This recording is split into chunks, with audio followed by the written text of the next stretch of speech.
Below the buried ruins of the Vatican necropolis, there's an intricate hive system of tunnels and bunkers that was constructed for archiving purposes and shelter in the likelihood of nuclear war. I was employed in the security unit underneath St. Peter's Basilica and had access to Vatican secrets.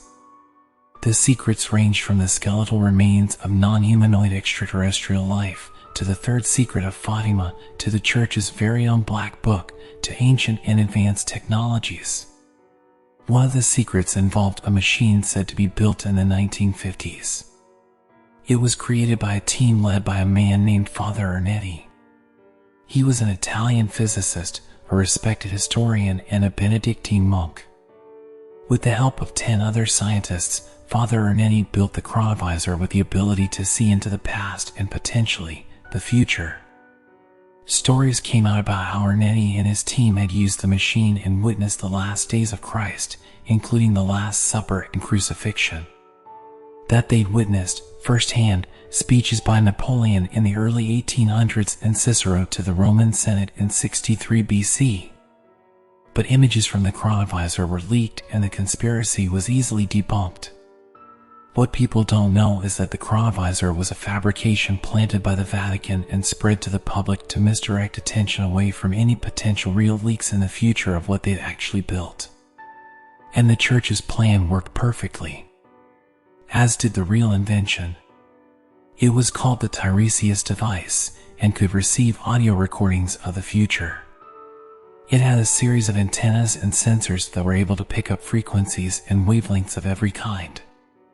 What I understood was that it identified and decoded electromagnetic radiation left behind from past events. It was then programmed to use that information to assemble and predict future events. The data received is interpreted into sounds that were recorded at varying lengths. Similar to tuning a radio, you could twist a special knob that would focus the antennae into better clarity, or even to the device's version of other stations, which some scientists claimed were different dimensions. In security footage, I'd seen the device used by priests and scientists many times over. I'd learned how to turn it on, charge it up, and pinpoint the targeted location. In all my years working there, I managed to sneak into the Tiresias room and use the device 3 times. And each time, I went 30 years further into the future. But at the same location, which was Warsaw, where I was born. All 3 recordings I heard were different, and they were the types of futures only conceivable in nightmares. The first recording was just over 3 minutes in length. It started slow, then came into clarity. It was early morning. I could hear cars, buses, horns, factories, people. It was downtown Warsaw during morning rush hour. Thunder began to roll in. Then, a single tornado siren erupted in the city, followed by more and more. Sirens and alarms began to pierce out from the downtown core. There was confused yelling and shouting from people. In the distance, the deep hum and heavy rumble of gargantuan machines began to approach. A horrifying mechanical horn blared out. The confused yelling from people turned to screams of panic and horror. Explosions and gunfire were erupting from what sounded like fighter jets and aircrafts tearing across the sky towards the machines. A battle had commenced. It was chaotic, at least on the human side. Our attacks were uncoordinated and sporadic, and they weren't stopping the machines. The sounds of the machines approaching continued, 4-legged, one after the other. Bump, bump, bump, bump. Never breaking pace. Never slowing. Never backward. Not fast, but unstoppable. The battle against them raged as the machines got to the city. An impossibly loud sonic boom erupted. I assumed it was an EMP because everything on the human side went quiet except for the humans.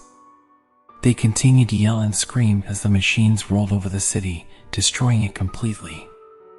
Then the screaming and yelling stopped, and there were only the machines. The machines continued on to the next city, their horrendous sounds getting quieter as they disappeared over mountains. It was the scariest thing I'd experienced in my life at that moment. Hearing those large, mechanical horns blaring from miles away before they even got to the city. They weren't trying for a surprise attack. It didn't matter if they gave away their approach. You had all the time in the world to get up and leave before they got to your city. Eventually, you needed to stop. And they would catch up because they don't stop and they definitely don't go back. They were methodical and impossible to unbalance. It was like trying to argue with a metronome. In the end, I couldn't tell if it was an alien race with large, advanced technologies in the form of heavily engineered machines, or if it was a self-aware AI system that had decided to give the human race its last dinner check. Both possibilities filled me with terror. The next time I used the Tiresias device was 6 months later, and I targeted for 60 years ahead this time. I hoped to hear the sounds of civilization back. But I didn't. And it was even more frightening than the first. The recording lasted just over 4 minutes. There was a consistent, deep drone, almost like the hum of the earth. Then there were other sounds, distinct and frightening but irregular and warped by some form of compression. I enhanced the recording and passed it through several filters and discovered the sounds were distorted because they were underwater. Warsaw was underwater. A lot of water. The sounds were analyzed and notified me of some frightening information. They were compressed by water, and based on the pounds per square inch calculated, the audio was at the bottom of a newly formed trench with over 10,000 feet of water above it in the now expanded Baltic Sea, which Warsaw was at the bottom of. The strange sounds amidst the water were projected out in waves of awful, guttural pulses from what was calculated to be massive, obscene creatures. Some new forms of aquatic organisms. After the audio had been cleaned, what I heard was the nightmarish version of a humpback or great blues' beautiful melodic tones. Amidst the loud and frightening pulses were a myriad of high-pitched whistles. It sounded like the creatures were screaming at each other. The sounds got closer and erupted in all-out violence.